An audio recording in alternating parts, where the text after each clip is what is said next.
In this video, you're going to learn how to create the development program's thumbnails or featured images. So this is actually very similar, pretty much almost identical to the Fun and Adventure Experiences thumbnails or featured images. So we will go over that for the development programs.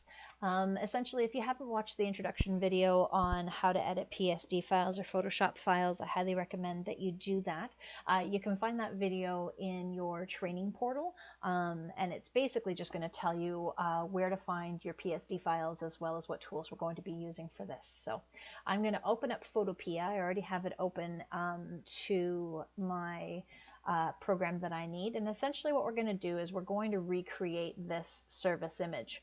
But I'll show you basically how I did it. So opening up Photopea, then going into File, Open.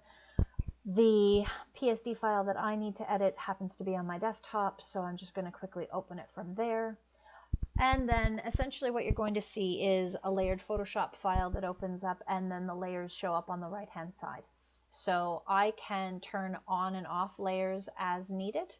And I can add layers to it as well, so which is exactly what we're going to do. From here, what I'm going to do is I'm going to go and open up the image that I want, and I can't remember, I think, yeah, I called it service. There we go. So here's my service image, and then you can also see that I have a panel open for my layered PSD file. So basically what I'm going to do first is I'm going to go and check on my layered PSD file what size is the image. So it's 1200 by 816. So I now know what my image size is for my layered Photoshop file. I'm now going to go into my other photo, or my other panel, and I'm going to do the exact same thing. So image size. And I now know that it's 1920 by 1357. So essentially, at this point, I already know that this image is actually quite a bit larger than the canvas size that I'm dealing with, that I need to get it into. That being said, it's not overly large. It's not like some of the other examples where we're trying to do a 640 by 480 and the image happens to be 4000 by 3000 or whatever it is. So technically what we could do is do a direct copy and paste from this layer over into the other Photoshop file and then resize the image at that point. That is one of our options. I'm going to show you what I would probably do. So what I'd do is I would actually take this file down a little bit smaller, nothing too major, but I know that we're aiming for about 1200. I see that we've got a bit of extra white space to the right and to the left, so maybe we don't want to have that much white space there. We'll see when we get there. So what I'm going to do is I'm going to highlight the 1920 and I am going to, let's say, do 1500. And then I'm going to click in the gray space and then the height will change automatically. The reason the height changes automatically is because we have that keep aspect ratio checkbox checked. And then essentially what I'm going to do is I'm going to click OK. That resizes the file to something a little bit more manageable, but it's still larger than the actual size of the layered Photoshop file. Technically, there was nothing stopping us from, let's say, knowing that it was going to be 1200. There's nothing stopping us from doing that and making the width a perfect 1200. We know that it needed to be 816 tall, so this is 848 tall, so that would work as well. But again, I'm just showing you different options as to what we could do. I'm just going to close out of this. I haven't committed it. I haven't said OK, so it's still going to remain the 1500. Now we're going to use shortcut keys on our keyboard. So we're going to do a Control A, which selects all, and a Control C that copies to your clipboard. From here, we're going to go back to our layered Photoshop file. And depending on where you want the layer to paste itself in, usually you want the top layer, but it doesn't really matter because you can drag and drop layers as needed. So if it pastes in the wrong direction or wrong area, that's perfectly fine. So what we're going to do is we're going to do a Control V. So essentially what you can see here is that obviously the full image isn't showing, and it wouldn't because the canvas size is 1200 wide and we have our image set to 1500 wide. So some of the things that we could do here if we wanted to is we could, as long as we've got the little directional arrow with the northeast southwest, we can drag the photo. So left click and hold, and you can drag the image wherever you want to. You're also more than welcome to hold your shift key down and use your arrow keys as necessary. So that's not affecting the files, or that's not affecting the image size at all. It's just that we're basically using our canvas size and then maximizing the image as we need to. So essentially it lops off sort of what we were talking about on the other one.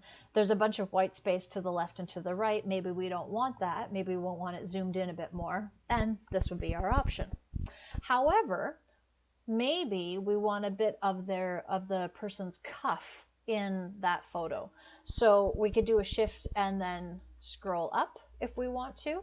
You can see that if you scroll up too much, then the photo from an underneath layer that's visible is you can actually see it. So we obviously don't want to go that far. The other thing is that maybe we want a bit more of the gears. So the other alternative is that we can use our transform controls. So again, having this tool selected, so the arrow with the northeast southwest, and then click on transformation controls. From here you can see how far the image actually goes over the canvas size. And so it allows us to resize the image a little bit easier if we want to. All you'd have to do is grab onto the top left, top right, bottom left, bottom right corner. Anyone will do. Hold your shift key down, left click and drag. And that essentially will resize the image as you see fit, maintaining aspect ratios, so not squishing it in any weird way. And essentially then you can then move around your image. So let's say this is something that you prefer.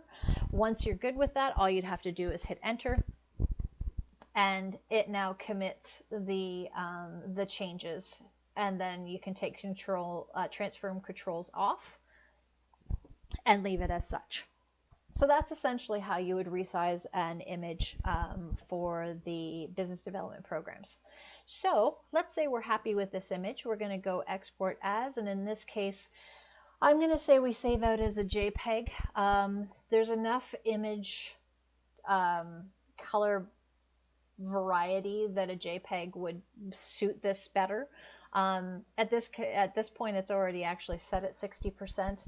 If I wanted a bit better quality, I could go with a 70%. I wouldn't go over that just for the fact that the file size becomes a little bit unruly at that point.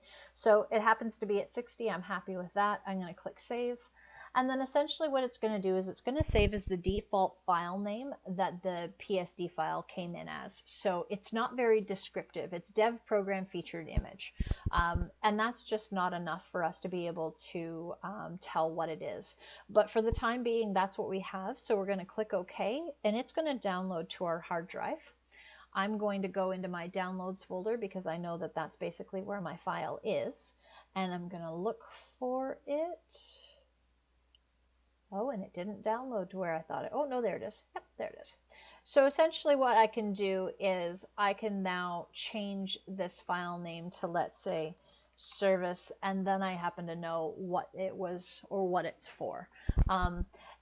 Adding in those little keywords and things like that helps when you're trying to find a file in WordPress every once in a while. So as well, you want to be as specific as possible.